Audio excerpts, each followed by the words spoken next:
Alors les amis, merci beaucoup de me faire confiance encore une fois. Toujours un plaisir. Moi c'est Davis Amegan, fondateur de la dynastie digitale. Oh, les amis, toujours un plaisir, vous savez.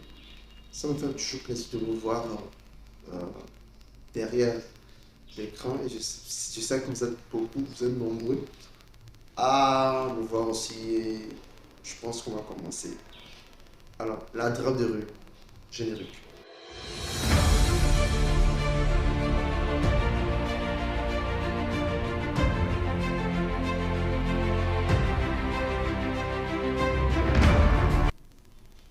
Alors les amis, je vais vous parler de quelque chose de très intéressant aujourd'hui, d'un sujet que j'ai envie d'aborder sur cette chaîne, mais je n'ai pas eu l'occasion parce que les voyages, les contrats par ici, par là m'ont empêché, ok, ces derniers temps de faire des vidéos, mais je vous promets que maintenant, on va mettre du lourd.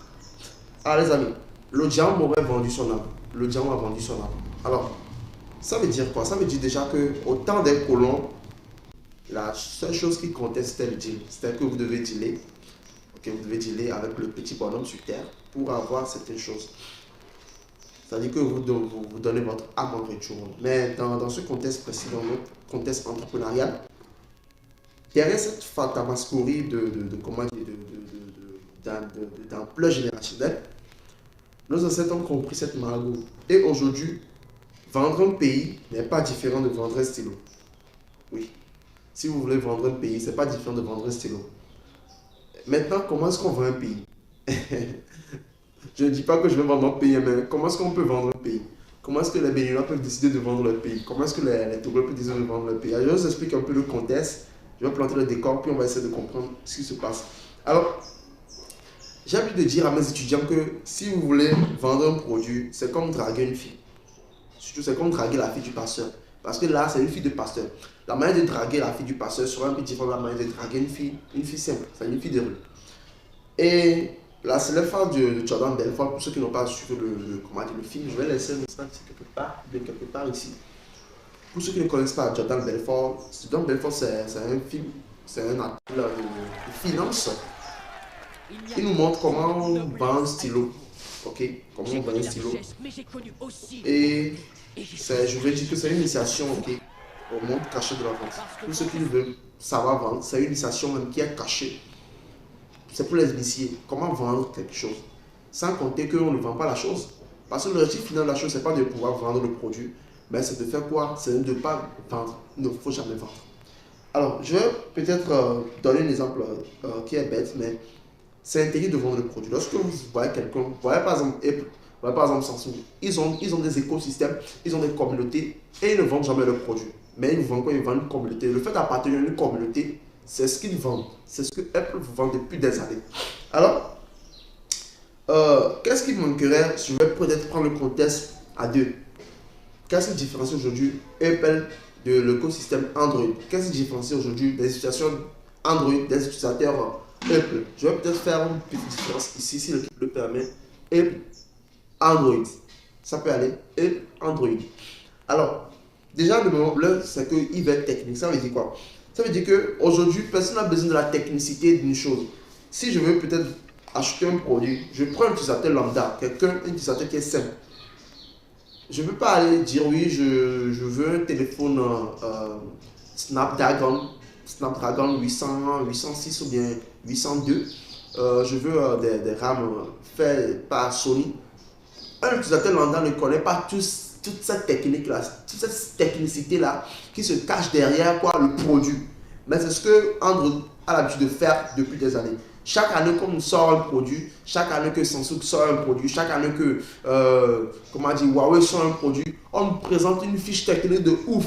Alors que les utilisateurs lambda n'ont pas besoin d'une fiche technique pour acheter leur produit. Il faut leur vendre du rêve. Il faut juste dire oui, ce téléphone c'est un téléphone parfait.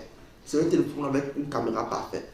Illustrer vos clichés. C'est tout ce qu'il faut faire. Et c'est ce que Apple a compris depuis des années. Et Apple sait que pour réussir à continuer à faire ça, il faut sortir du lourd. Même si vous demandez maintenant à un utilisateur, c'est quoi la puce Bionic A15? Il ne connaît pas ce qu'on appelle A15 ni A1. Mais quelqu'un qui est peut-être dans le domaine futé comme moi, je comprends que la puce A1 ou bien la puce A15 a été embarquée par tel iPhone, tel iPhone, tel iPhone. Numéro 1, le problème c'est que vous voulez être technique. Il ne faut jamais être technique. Il faut juste répondre aux besoins pour lesquels le produit est créé. Et c'est ce que Apple fait d'ailleurs. Il faut y répondre aux besoins pour lesquels le produit est créé. Numéro 2, je déteste ceux qui présentent des fiches techniques. C'est-à-dire que un utilisateur lambda, quand il veut acheter un téléphone, il s'en fout de la fiche technique. Il s'en fout que ton téléphone embarque le dernier, comment dire, le dernier processeur Snapdragon. Non, il s'en fout de tout ça. Le dernier A plus Bionic, il s'en fout de tout ça. Lui, ce qu'il veut, c'est que le téléphone, que vous comprenez que lorsque vous voulez vendre un produit à quelqu'un, ce n'est pas, comment dire, ce n'est pas, comment dire, un combat de loup en fait. Non. Il faut juste comprendre ce que le client veut réellement. Et en fonction des besoins détectés chez le client, vous allez pouvoir faire quoi? Vous allez pouvoir créer quoi ce produit-là, ce fameux produit-là, ce produit miracle-là pour le client. Je vais dire numéro 3. Numéro 3, arrêtez de déranger les gens avec les fiches techniques. Parlez du produit. Maintenant, il y a encore un souci que je déteste souvent chez les gens. Il s'agit du pitch. C'est-à-dire que le pitch, la manière de parler, la manière de présenter le produit. Aujourd'hui, je vois sur Internet plusieurs pitchs qui ne correspondent même pas au produit. La fois dernière, il y a un de mes étudiants qui m'a envoyé une publicité sur Instagram pour que je le visionne et je lui donne mon retour, mon feedback, mon retour sur expérience. Je lui ai dit que vraiment ce truc-là ne correspond pas au produit. Le pitch ne correspond pas au produit. Ce n'est pas de la magie en fait. Mais si votre produit, votre pitch ne correspond pas à votre produit, alors vous avez échoué. Parce que lorsque le moment où le produit n'est pas utilisé par aucune personne, alors le produit là devient quoi? Un échec. Parce que la finalité du produit, c'est que les gens puissent l'utiliser, les gens puissent l'acheter, les gens puissent adhérer à cette philosophie-là. Mais si dans ce cas précis, les gens n'y adhèrent pas, alors votre produit devient un échec. Alors, comment avoir un bon pitch? Comment avoir un pitch qui cartonne? Un pitch de ouf, comme j'ai l'habitude de le dire. Il faut combiner quoi? Deux armes secrètes. Copyright, storytelling. Alors, déjà, copyright et déjà, storytelling, c'est la manière de raconter une histoire. Et dans le storytelling, vous allez voir dans le loup de Wall Street, prenez votre téléphone et travaillez. On voit la manière que le loup de Wall Street a de raconter l'histoire pour pouvoir faire quoi? Pour pouvoir faire adhérer à ses clients, ses produits ou bien ses services. Alors, j'espère que cette vidéo vous a plu. Déjà, il faut comprendre que le copyright combiné au storytelling, c'est quelque chose de ouf. C'est la frontière entre les deux n'existera plus. Si vous arrivez à combiner le storytelling au copyright, alors c'est l'alcool parfait, c'est l'outil parfait pour réussir vos affaires. J'espère que cette vidéo vous a plu. Si c'est le cas, nous remercions encore une fois le sponsor de notre chaîne, iFashionwear, pour leurs lunettes. Je vais mettre ça quelque part ici. Pour ceux qui veulent acheter, je laisserai un code promo pour acheter ce jeu. J'espère que cette vidéo vous a plu. N'hésitez pas, vous savez ce qu'il y a à faire. On se dit à la prochaine. Ciao.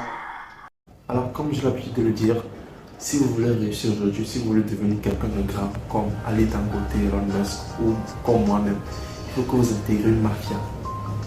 Et quand je parle de mafia, je parle d'une communauté, je parle d'un groupe, d'un réseau. Alors, Brainpower, c'est la mafia togolaise pour vous aider à devenir quelqu'un de très important, quelqu'un de très primé. Alors, quels sont les avantages à intégrer Brainpower? Il y a l'opportunité d'exclusivité, il y a le réseautage.